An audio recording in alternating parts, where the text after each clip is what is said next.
بسم الله الرحمن الرحيم نحمده ونصلي على رسوله الكريم أما بعد. In Surah Al-Hajj, there are some profiles of individuals that are mentioned. And these are mentioned so that we can make sure that we don't fall into that type of profile. Two of them are very similar, and they are mentioned with similar words. وَمِنَ النَّاسِ مَن يُجَادِلُ فِي اللَّهِ بِغَيْرِ عِلْمٍ وَيَتَّبِعُ كُلَّ شَيْطَانٍ مَرِيدٍ. There are some people who يُجَادِلُ فِي اللَّهِ, they give arguments in regards to Allah subhanahu wa ta'ala. They present arguments. Yujadil means to try to prove a point. So, like in one place, ادع إلى سبيل ربك بالحكمة والموعظة الحسنة وجادلهم بالتي هي أحسن. It means to present arguments in the best way possible. This is when inviting people towards Allah subhanahu wa ta'ala. This is one of the responsibilities of the people of knowledge, to present the facts in a sound way. Allah subhanahu wa ta'ala says there are some people who present arguments about Allah subhanahu wa ta'ala, and this means that anything related to beliefs about Allah subhanahu wa ta'ala, or beliefs about the religion, because those beliefs are coming from Allah subhanahu wa ta'ala, they're given to us by Allah azza wa jal, or the principles upon which the religion is founded. There are some people who argue or opine, they present their opinions and their position on a matter without ilm. So it's conjecture, it's speculation, it's opinion, but it's not knowledge. And it comes down to, this is what I think and this is what I feel. Allah subhanahu wa ta'ala condemns those people. And like the hadith says, that there are thoughts that come inside the human being through angels, and there are thoughts that come through shayateen, through the jinns, through the evil jinns. Every human being, aside from the Anbiya alayhi salatu wasalam, is susceptible to both types of thoughts. Those that come through angels and those that come from shayateen. Of course, Allah subhanahu wa ta'ala protected the Anbiya alayhi salatu wasalam from those thoughts that come through the medium of shayateen. Now, we are not always able to differentiate between the two types of thoughts, but the Quran does give us some hints of how to differentiate. So, for example, in one hadith, إِنَّ بِابْنِ آدَمَ لَمَّةً مِّنَ الْمَلَكِ وَلَمَّةً مِّنَ الشَّيْطَانِ. That there are thoughts that come to the human being through angels and through shayateen. أما لمة الملك فإيعاد بالخير وتصديق بالحق. The thoughts that come via the malaika, there are some common themes in those. One is that they bring thoughts of good outcomes from doing good deeds. What will be the good outcomes, the positive outcomes? Rewards in dunya and the rewards in akhirah. If I do such and such thing, if I do such and such good deed, these are all the doors that will open for me. Allah subhanahu wa ta'ala will be pleased.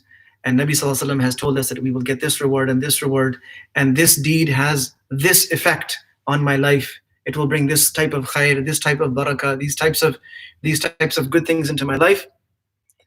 So it's thoughts around that. So that's one thread, that's one common thread in these thoughts. And the other is tasdeequn bil haqq. They are thoughts in which a person feels convinced about the truth and convinced to do the right thing. So where there is promise of good outcomes for doing the right thing, for doing what is required, even though it might be difficult. Why is that promise important? Because the right thing is not always the easy thing. It's not always the convenient thing. In fact, sometimes it's the most inconvenient thing. Let me give you a simple example. Making wudu when it's cold, especially when the water isn't that warm, is a difficult thing. But it's the right thing. If it's time for salat, then you need to make wudu. Now, if somebody says, no, it's too cold, I can't make wudu. Well, this is not a good line of thought to follow.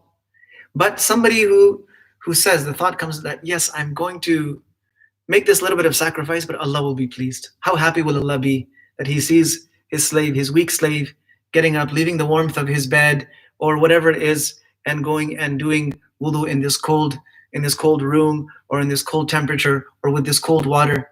And Nabi sallallahu alaihi wasallam has talked about isbaghul wudu'i ala al-makari, to do proper wudu even though it's difficult, it's inconvenient. This is fadalikum al-ribat, he said. This is like standing on the frontier guarding our deen. So when those good thoughts come, these are coming through the angels. And whenever we think that, no, the promise of Allah is going to be true, even if I don't see the outcomes right now, I might not see the effects of those good deeds right away, but the promise of Allah is true. I'm going to get what Allah has promised if I do the right thing. It's absolutely going to happen. If I'm patient on such and such thing, Allah has said, Inna Allaha ma'as sabirin. Allah subhanahu wa ta'ala is going to help me. I might have to go through some difficulty, but I'm not going to break this barrier of patience and give in to my immediate urge or immediate temptation to act out whatever it is that I'm feeling. So these are some common themes of thoughts that come through the angels. And then there are thoughts that come through the shayateen. What are they? They are kind of the opposite. I'adun bishar, takdhibun bilhaq. These are thoughts that make a person worried about possible negative outcomes if a person were to do what's required or what's being asked. If I pray the salat, I might miss out on such and such thing. If I give this sadaqah, I might have such and such shortfall. If I give time to such and such good cause, then I might lose out on this, and this. So the thoughts of negative outcomes from doing the right thing, from doing the required act, these are thoughts that shayateen will implant in the mind. And takdhibun bil haqq is where that thought that says, well, who knows if it's really going to happen or not. A person might think that, well, what's the point of doing such and such a good deed? Someone might think that, oh, well, I've been praying for years and I haven't really seen any great outcomes. So who knows? Or what's the point of preparing so much for life after death? Who knows? Who has seen that? Who has been there and come back to tell us about it? Or what's the point if I read Quran? People keep telling me, read Quran, read more Quran in Ramadan. What's the point? What am I really going to get out of it? Why don't I do something else with this same time? So these types of thoughts are coming through shayateen. And the Prophet ﷺ tells us that these thoughts, temptations, they come one by one. تُعْرَضُ الْفِتَنُ عَلَى الْقُلُوبِ كَالْحَصِيرِ عُودًا عُودًا. One straw at a time, just like the way a mat is woven, one straw at a time. One straw is added to the first straw, then they are tied or stitched together, then the third one is tied in, and the fourth one, then it's tied in like this. So the heart that rejects that temptation, these are temptations towards wrong, towards evil, towards acts that are displeasing to Allah subhanahu wa ta'ala. فَأَيُّ قَلْبٍ أَنْكَرَهَا نُكِتَتْ فِيهِ نُكْتَةٌ بَيْضَاء. A white spot appears in the heart. In other words, this is a radiance. This is a nur that appears in the heart. وَأَيُّ قَلْبٍ أُشْرِبَهَا نُكِتَتْ فِيهِ نُكْتَةٌ سَوْدَاء. And the heart that allows the temptation to come in and make a place there, then a darkness appears, a dark spot, meaning a type of darkness appears in the heart, meaning that part of the heart now is void of light, void of nur. حتى يصير على قلبين. The outcome is that a person will have one of two types of hearts. إلى أبيض مثل الصفا لا تضره فتنة ما دامت السماوات والأرض. This heart becomes white and tough, resilient, resistant, like a smooth, flat, white stone that nothing can penetrate. It has this coating, this slippery surface. Nothing can sit on it. No dirt can sit on it. So that's one type of, this is the heart that continually rejects those temptations, reject. It becomes white, shiny, and it also becomes tough. وَإِلَىٰ أَسْوَدَ مِرْبَادًا كَالْكُوزِ مُجَخِّيًا. The other type of heart, it becomes dark. Those black spots, or that darkness accumulates, eventually enveloping the whole heart. It becomes dusty and dirty, like a dark, overturned bowl. A bowl that has been turned upside down. لا يعرف معروفا ولا ينكر منكرا إلا ما أشرب من هواه. This heart, just like an overturned bowl, that also one that is dirty, it cannot receive anything. It cannot be a vessel for anything because it's upside down to start with. So no matter what you pour over it, it's going to go to waste. So first it would have to be turned right side up, and then it would have to be cleaned and scrubbed. Even if it were to turn right side up, if it were not cleaned properly, whatever you put into it is going to get soiled and dirty. So it knows not any good for good, and it knows not any evil for evil. In other words, it cannot recognize good as good or bad as bad. All it knows is what it likes. All this person knows is what they feel like doing, what they want to do, what they feel they need in the moment. And that's it. So let's come back to that verse. So there are some people who bring arguments about Allah, about the deen of Allah subhanahu wa ta'ala without ilm. وَيَتَّبِعُ كُلَّ شَيْطَانٍ مَرِيدٍ. This person is following any train of thought, any thread of thinking that is implanted by shaitan. This person thinks that, oh, I've had a breakthrough. I've had this, this great understanding, this great opening, this great epiphany, and I've understood something that people around me haven't understood. And then the person starts saying, people need to understand this. People need to see things this way. I bet you've never considered this. Have you ever thought of this? Have you ever thought why you have to do this? Or why do you go and do this and this and this when you don't need to? Because my line of reasoning says this. And just a few verses after, Allah subhanahu wa ta'ala mentions, وَمِنَ النَّاسِ مَن يُجَادِلُ فِي اللَّهِ بِغَيْرِ عِلْمٍ وَلَا هُدًى وَلَا كِتَابٍ مُنِيرٍ. There are some people who present arguments about Allah subhanahu wa ta'ala, about the deen of Allah, or they introduce ideas about deen without any knowledge, without any guidance, and without any illuminating book. In other words, nothing from revelation, nothing from Allah, nothing from His Rasul, and nothing in the light of sound knowledge. It's just conjectures. Now this person is presenting it not in a humble way, but in an arrogant way. ثَانِيَ عِطْفِهِ لِيُضِلَّ عَنْ سَبِيلِ اللَّهِ.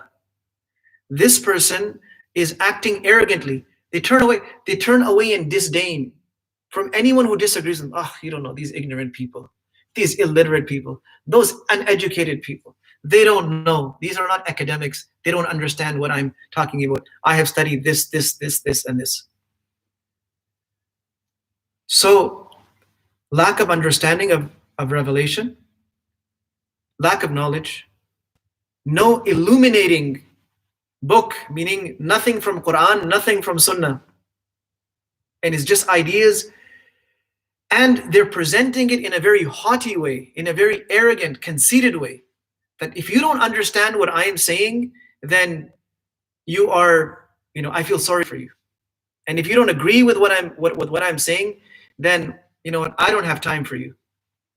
You don't know anything.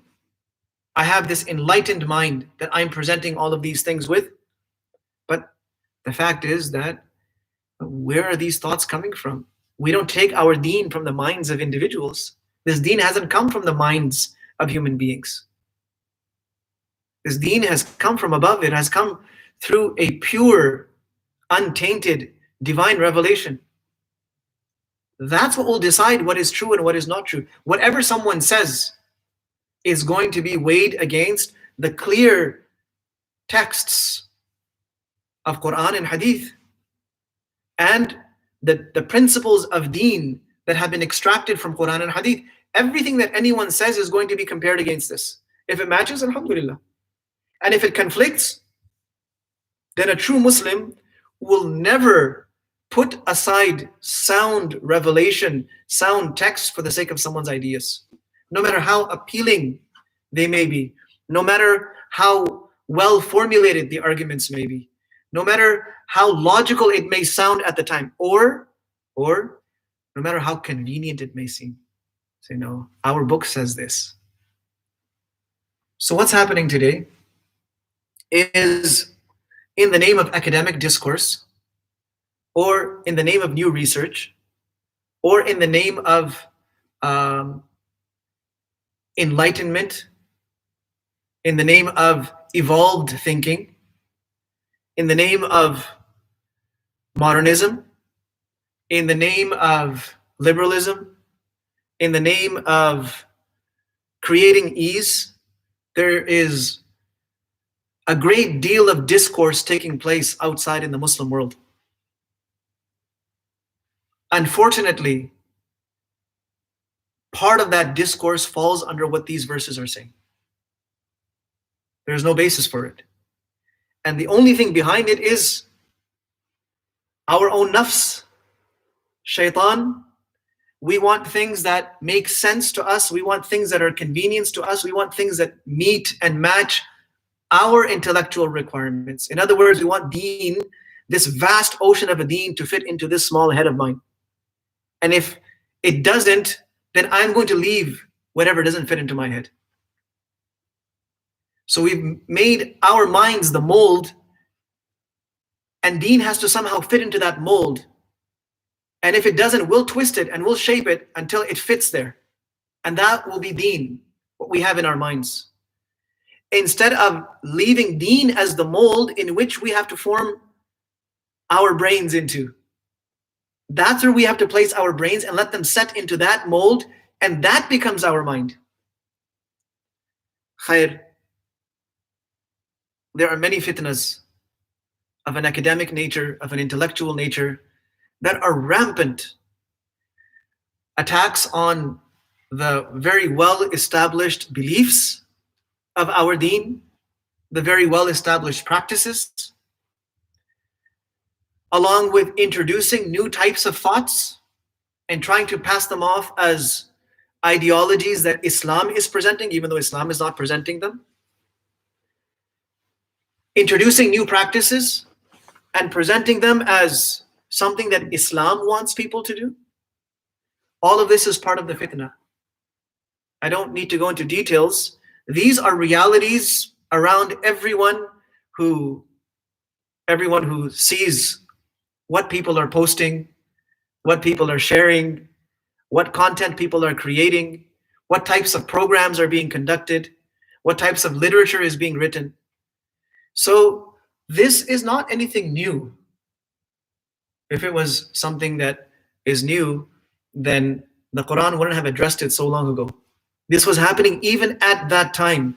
Like the first verse that I mentioned, Mufassirin have mentioned that it was referring specifically to a man named An-Nadr ibn al-Harith, who started creating these ideas about Islamic beliefs. He says, these angels, they're actually the daughters of Allah subhanahu wa ta'ala.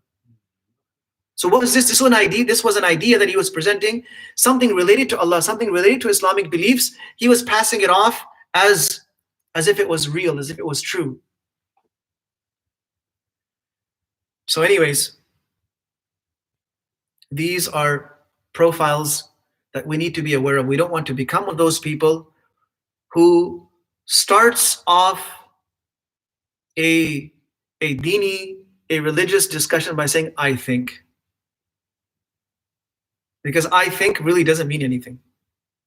It's whether I know or I don't know. And if I know, what are the sources of my knowledge? Here, Allah subhanahu wa ta'ala is calling them out for their sources. بِغَيْرِ عِلْمٍ وَلَا هُدًى وَلَا كِتَابٍ مُنِيرٍ. Next time someone brings something new to the table, ask them, where is it coming from? What is the source of this thought? Is there ilm behind it? Is there huda behind it? Is there kitabun munir behind it? If there isn't, we have nothing to do with it. We will not waste our time with it. The problem is that our innocent brothers and sisters become the audience for these types of discourses and discussions. They are the first ones to be confused, and then the confusion spreads.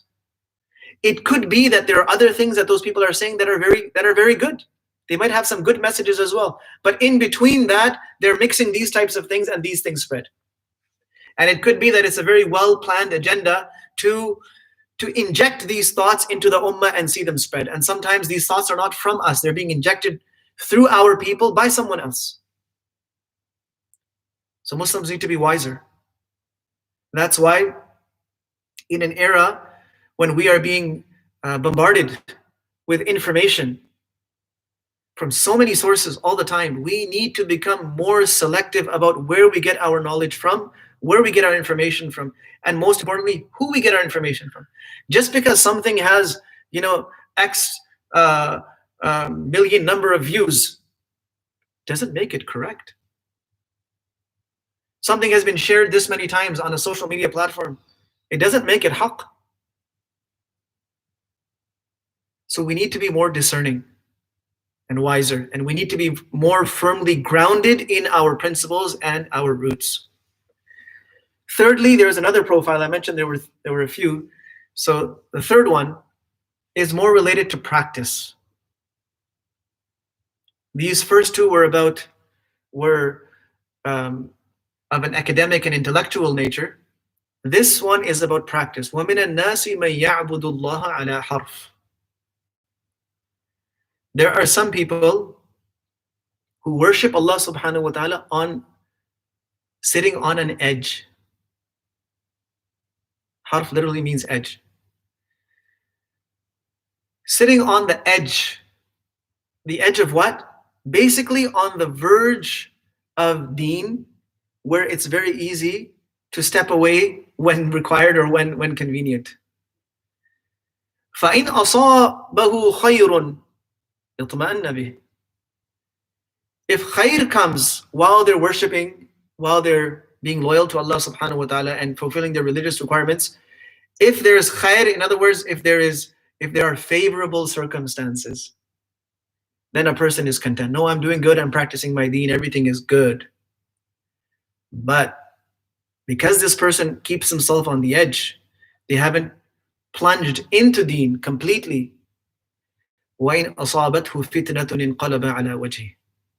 The moment a trial comes, a test comes, or unfavorable circumstances come, something that threatens their financial well-being, their social well-being, something that challenges them to come out of their comfort zone or face a difficulty, right away. So because they're sitting on that edge, it's very easy for them to come back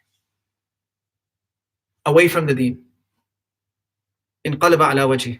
So what will happen with this person? Now there are people who might be using this approach that, okay, fine, we'll do this, we'll follow this, we'll practice this. The social benefits are good. We're introduced to a lot of good people, and the family is good, the kids are happy, job is secure, so on and so forth. The moment one of these things is disrupted, then a person starts looking other places for solutions. That's what happens here.